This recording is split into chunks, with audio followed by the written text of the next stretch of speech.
tapestry of passion and pride. Brazil is woven from the threads of sports, music, dance.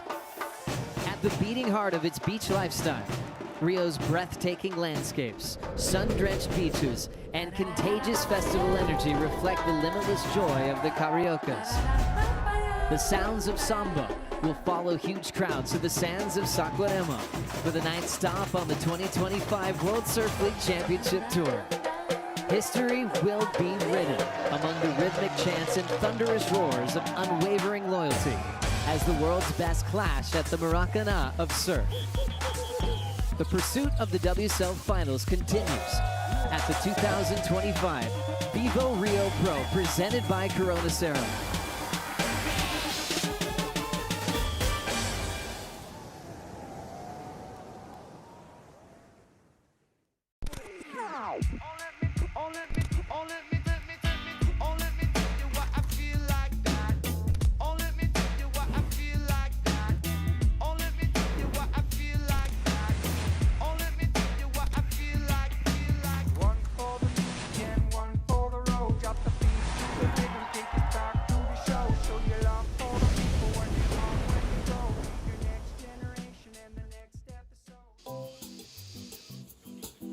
Bom dia, everybody. Good morning, and welcome to the VIVO Rio Pro, presented by Corona Cero, opening day of the waiting period. This is Dawn Patrol. The world's best have arrived in the exciting surf town of Saquarema. As you can see, the Brazilian surfers getting a nice little warm-up this morning. Filipe Toledo giving Miggy a big hug. Alejo Muniz survived the cut. He is still so thrilled to be competing on the championship tour. Had some great warm-ups this morning, as well with Isabella Nichols, the champ at Bells, testing out that DHD this morning at Itaúna. And the champ from Tressel's two-time event winner this year, the 20-year-old from the North Shore of Oahu, Bettylou, watching Lakey surf.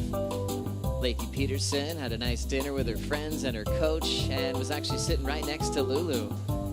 Luana Silva is going to get the crowd behind her. That's going to be easy to do. Always a huge theme at this event is the crowd. We talk about conditions, crowd conditions. We're expecting thousands of surf fans to arrive here in Saquarema throughout the waiting period to back their favorite surfers in this big event, which is stop 9 of the World Surf League Championship Tour. It's a gorgeous Saturday morning. Thanks for being with us. I'm Joe Turpel, Jesse Mendez, and Mitchell Salazar. We haven't been here that long, but Jesse has already had about 2 liters of acai.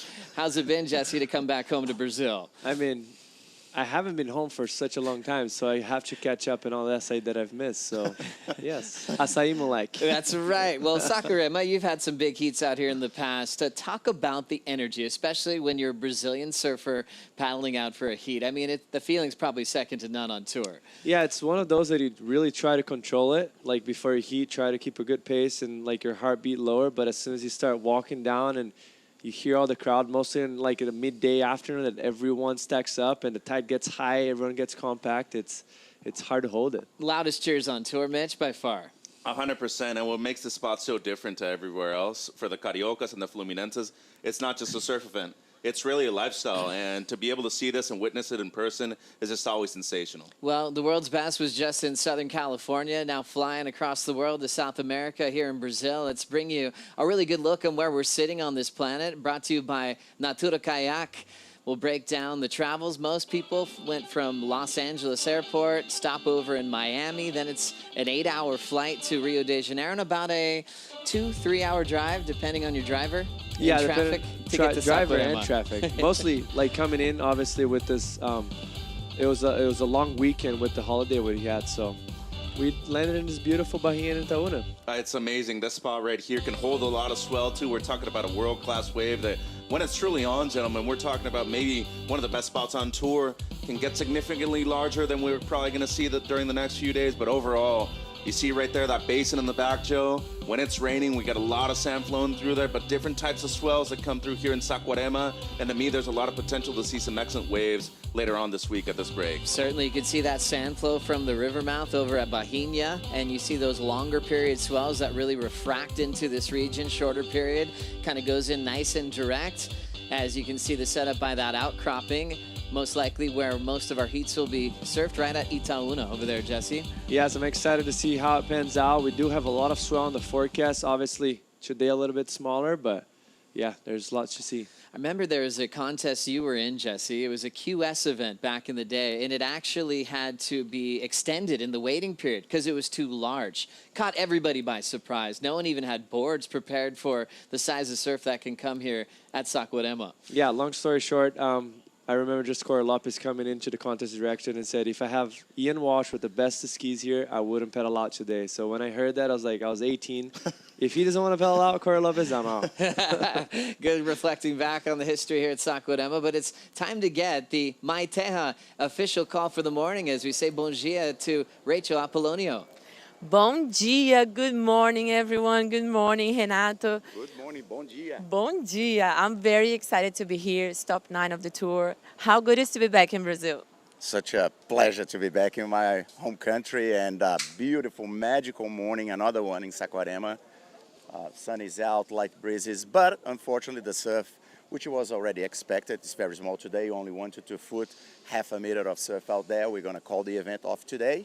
But the good news for the viewers, that is 3 swells on the way. 1 bump tomorrow, so that is a chance we start the event tomorrow, so stay tuned on that one. And another swell arriving on Wednesday and Thursday, and another swell on a weekend. So we have plenty of options within the window to run the event. We're excited about. We're going to deal with, as usual here, with rough seas and southerly winds and big surf probably on Wednesday. And today, if you guys watching at home, you should come down because between 11 and 1 p.m., 11 a.m., 1 p.m., we're going to have a practice session with the city surfers only on the lineup, and obviously heaps of activation, lots happening today and tomorrow as well. So if you're watching, come down to the beach to see. And we have another call tomorrow, 7:15 a.m., a chance to run. Stay tuned. Thank you very much. A lot of things going to happen. History will be written. Stay tuned. Back to you guys. Obrigado, valeu. Thank you, Rachel. Thank you, Renato. Great call. Lots of activities down here today. And the crowd's still filling in. They know it's off, but that's the type of surf fans we have here. Yesterday, it was absolutely packed, and they knew the contest wasn't on yet. Everyone's getting settled, meeting their heroes. As we dive into the Surfline forecast to kind of back up what Renato Hickel was talking about, a few different days he's looking at, especially Wednesday, Thursday, and next weekend, Jesse.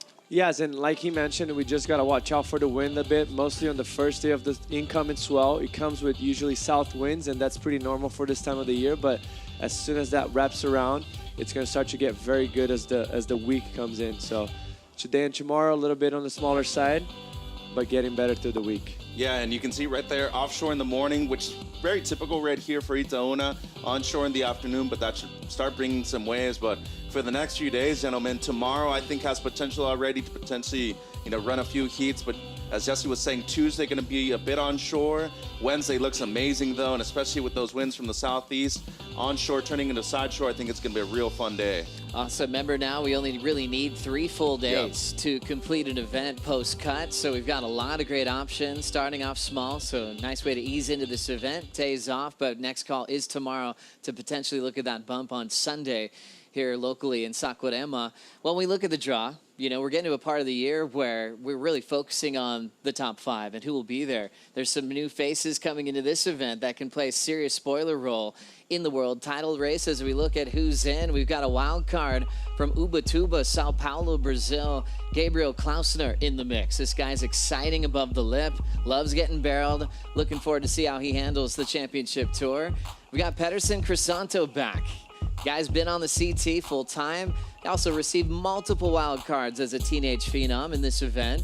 Arena Rodriguez doing well in Newcastle. Got the call up representing the Latin American tour, or region, I should say. So she'll be in the main event. And also former world runner-up Tatiana Weston Webb took 4 events off and now back to represent her country. Talk about spoiler. Talk about a pick in Tier C on fantasy, Mitch. That's exciting. No, especially when you look at the left-handers that we have on potential right here at Itaúna. She's one of the favorites, but of course, men's wildcards, Pedersen Crisanto, a guy with a lot of experience. Got to watch out with the top seeds if you're him. Exactly. Top seeds are always scared to see who the wild cards might be, and we'll see how Arena Rodriguez handles the championship tour format. Remember, lock in your fantasy lineup Not like the first half of the year where you get to watch the first round and elimination round. You've got to lock it in before that first horn goes off and your team stays. Think about your power surfers as well, and we'll give you more advice as we come around the corner from this break. Remember, contest off for the day, but much more to come on Dawn Patrol.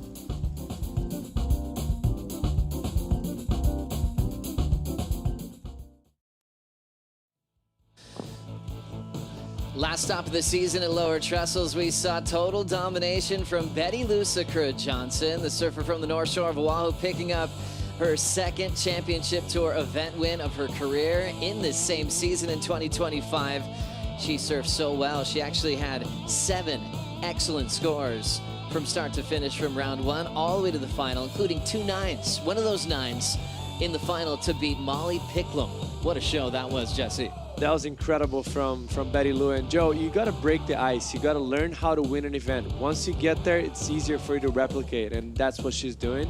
And she's killing this year. And now heading into this event here in Brazil, up to world number 4, 3 spots. That's a big jump there for Bettylou, Mitch. Yeah, and look at where Isabella Nichols is right now at number 5, too. So a couple of new names in the draw right there for the Race of the Fun and 5. Tyler Wright, former champion, at number 7. Lakey Peterson's done well here in the past. Aaron Brooks has won a Challenger Series event right here at Itaúna. Well, look at 1 and 2. Gabby Bryan, Caity Simmers. They have really not moved throughout the entire season, Joe. Yeah, pretty interesting look at that top 5 picture. Gabby Bryan still yellow. Caity Simmers, number 2 in the world. However, for Caity, she's coming into Brazil with a chance to go 3 in a row. It's incredibly rare in pro surfing to have that dynasty at a venue. Caity doing really well in beach breaks when she started off on tour with her original wins, even from Portugal. And then Saquerema's given her a lot of love, Jesse. What do you see there in her performances where she's really been unbeatable last 2 years? I really think people just expect her to be very good on her forehand, but she grew up at Oceanside, California, and all that summer, like, you get south swells and those lefts kind of running down, and her backhand is incredible. She's so able to be get up in vertical and be aggressive in those low bottom turns with the holding the rail. Really makes things tight, and yeah, just very progressive surfing for her. Yeah, really fun to see how she can get one major move for big score. She can bob and weave. She can barrel hunt out here. She's got a lot of choices on where she wants to weave here in Saquarema. And timing the backwash very well. That's another factor that we always mention, but that's what coming from a beach break does to you. It just accelerates your surfing. You understand the lineup just a lot better, Joe. Last time we had a three-peat, we go back to Carissa Moore at Bell's Beach, and that was a special run, 2013, 14, 15. She owned the Bell.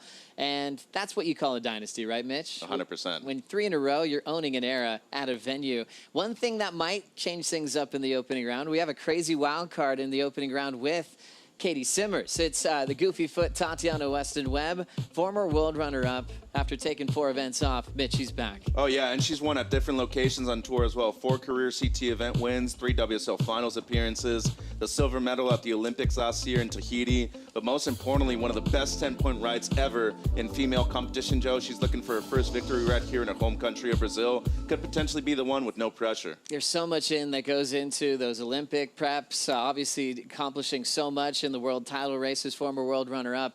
It's cool to see her taking a break.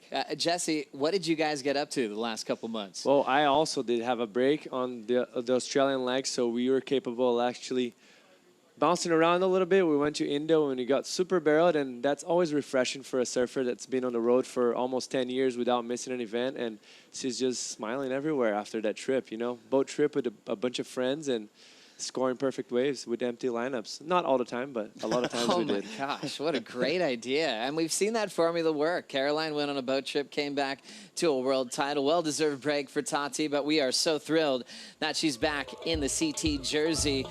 Coming up next, we break down the men's competition. It's all a bit about Brazilian domination. We'll bring in Maida Paps to join us on Dawn Patrol.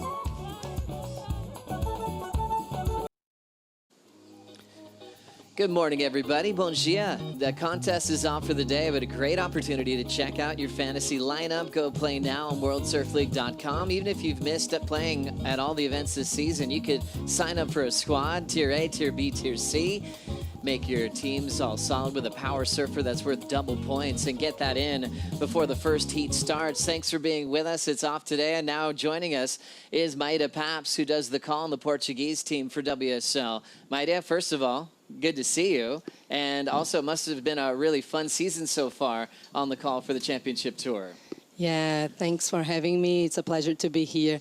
It's been amazing, especially with the Yago Dora win on the last stop. So it's just amazing. Yeah, let's just go straight there. Yago Dora picks up his second win of the season, the high-performance skate park of Lower Trestles. The guy maybe threw down the best aerial show we've seen in a long time on the championship tour, Maida. Yeah, it was incredible what he did above the lip there, going left. Perfect. Look how many airs this guy could pull in a hit. And all different with different types of grabs and flow. And then that buzzer beater he had against Ethan Ewing. He said that was the turning point to go all the way that day. Yeah, for sure. He said that he dreamed about this win and he had it done. Kind of feeling like he's at home when he comes to Lowers. He spent a lot of time in San Clemente, but impressive. That was his first ever performance on the championship tour at Lowers. 2 event wins, now world number 2 for the first time in his career. I mean, I'm so excited for the guy. I've been wanting him to be on the top 5 for the last few years. I've been betting on him that he would have been one of those guys, but right now he looks very solid. He has a big gap in comparison to number 6 right now, 7,000 points. Over 7,000 points, so I expect a lot from him. Yeah, and also expecting a lot from the Brazilian Storm. It has been total domination, more than any other event on the calendar as far as local surfers winning events. With the crowd being a huge factor in this event, we've had consistent winners from Brazil since 2017. No one else has come close as we check out what's happened here. De Souza winning in 2017. Filipe Toledo adding 3 to his dynasty at this event, a 4-time champ. And Yago, back-to-back finals, a win in 2023. And Italo getting his first win in Brazil of his career. There's a lot going on with the crowd affecting these great performances from the Brazilians on tour, Maida. Yeah, it's true. Filipe Toledo has won 4 times in Brazil, 3 in a row here at Saquarema. We saw him winning in any kind of conditions, barreling barrinha, small waves. Look the numbers, 81% hit winning. It's just, look, 10.5 waves, 10-point ride, so incredible. Hint, hint, power surfer potentially for your fantasy team. Also, Maida, world number 8 for Toledo right now. So this is an important event for him to move into that final 5. Yeah, for sure. With a win here, he can jump a few spots on the rankings and go into Jeffreys Bay as well. Could be a good win for him here. One on the Gold Coast, looking for his second win of the season on his comeback here after a break last season, but can he get past Yago Dora? Obviously he can. If there's someone that can pull that off, it's him. But the problem of it, I feel like Yago in the last few years has been the most in sync with the backwash. And this is like a tricky dance. Like he changes moods all the time. And Yago is one of those limber, tall, lanky guys that just suits that very well. So he's the guy to beat in my opinion right now. You catch up with Yago after the win. How's he feeling? Feeling more pressure at this event? I actually did not catch up to him, but I'm sure there should be, like, and that's expectable, and that should be part of the process, you know, like you're getting on the top 2 now. People are expecting you to win a world title going into Fiji, so that should build up, and I'm excited. He actually wore the jersey from Lowers all the way home. That was a promise he made. If he won Lowers, he would have worn the jersey on the airplane, so he did that. That's right. Italo, though, is the defending champ. He's looking to go back-to-back this year, Maida. Yeah, for sure. He looked unbeatable last year here, and he has the crowd with him. And now with that energy, he looks great. Yeah, that's right. Congrats to Italo, expecting his first child, but expecting him to make the podium once again here in Brazil. Coming up next on Dawn Patrol, join us for the Brazilian national anthem.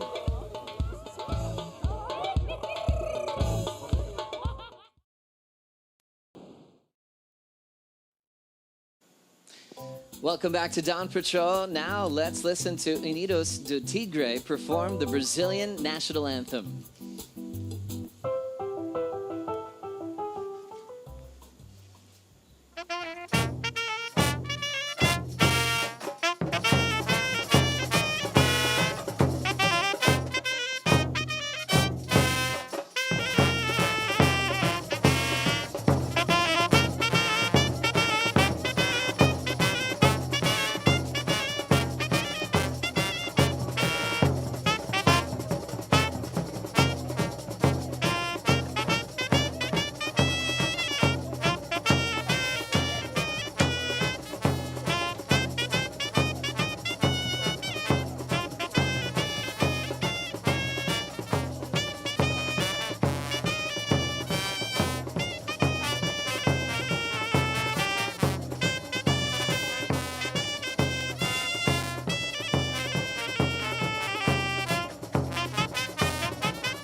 Unidos do Tigre. How beautiful was that? The Brazilian national anthem setting us off here for the VIVO Rio Pro presented by Corona Cero. Next call is tomorrow morning at 7:15 local time for the opening day of competition. We'll see you then.